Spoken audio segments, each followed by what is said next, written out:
नमस्कार दोस्तों, आज का डिक्टेशन 90 शब्द प्रति मिनट स्टार्ट होगा 5 सेकंड बाद।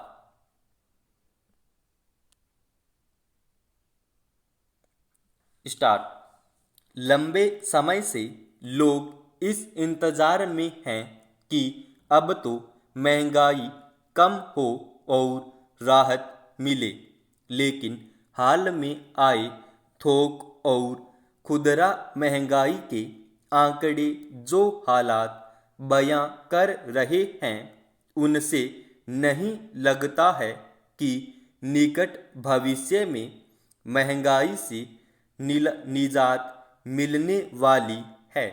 इस साल फरवरी में थोक महंगाई की दर 4.17% तक पहुंच गई, जो जनवरी में 2.03% थी। यानी एक ही महीने में 2 गुनी से ज़्यादा। चिंताजनक यह है कि फरवरी में थोक महंगाई दर पिछले 27 महीनों में सबसे ज़्यादा रही। इससे पहले नवंबर 2018 में थोक महंगाई दर 4.47% तक चली गई थी। अगर खुदरा महंगाई दर की बात करें तो यह और सिर चढ़कर रुला रही है।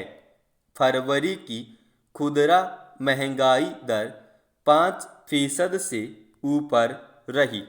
कहा जा रहा है कि प्याज, दालों, दूध, फल, सब्जियों, पेट्रोल, डीजल और रसोई गैस के दाम बढ़ने से थोक महंगाई बढ़ी है।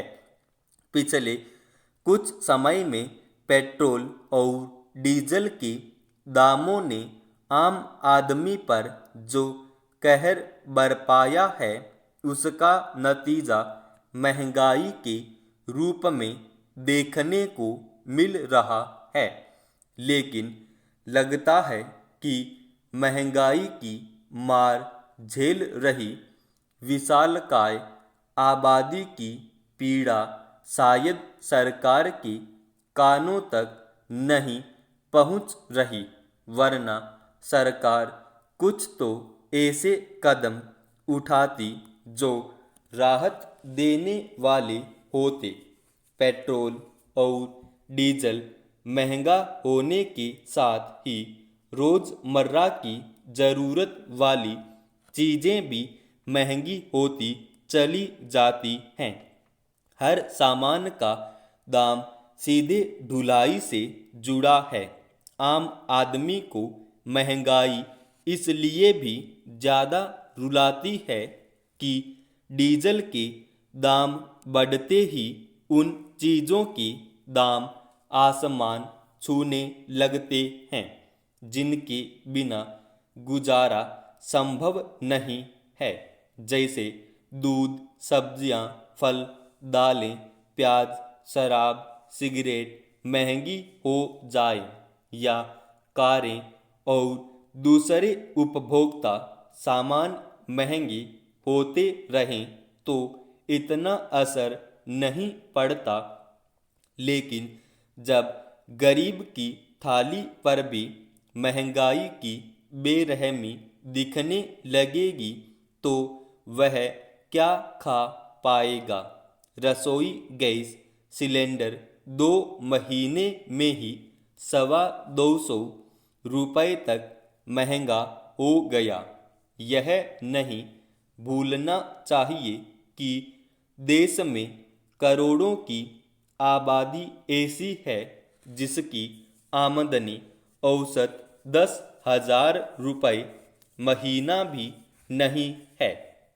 इसी में उसे रहने, खाने, कपड़े, दुख, बीमारी, बच्चों की शिक्षा, परिवहन का खर्च जैसी ज़रूरतें पूरी करनी होती हैं।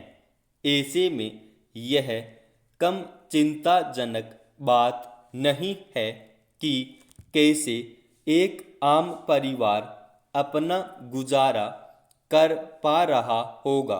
फिर पिछले एक साल में कोरोना महामारी संकट के कारण भी करोड़ों लोगों की माली हालत बदतर हो गई है।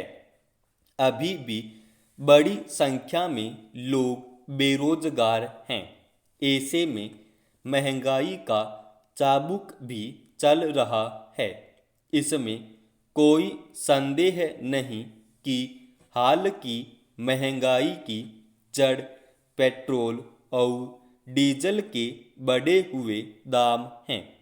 तेल कंपनियां अंतर्राष्ट्रीय बाजार में कच्चा तेल महंगा होने के तर्क दे रही हैं, लेकिन असल समस्या यह है कि लंबे समय से केंद्र और राज्य सरकारें पेट्रोल और डीजल पर उत्पाद शुल्क मूल्य वर्धित कर वेट जैसे करों को थोप कर अपना खजाना भरने में लगी है। पैसा आम आदमी की जेब से ही निकल रहा है। सरकारें इस हकीकत को बखूबी समझती हैं कि मरता क्या न करता, दूध सब्जी और दालें तो लोग खरीदेंगे ही, चाहे कितनी महंगी क्यों न होती जाएं। जनता के प्रति यह असंवेदनशील रुख की महंगाई में आग में घी का काम कर रहा है।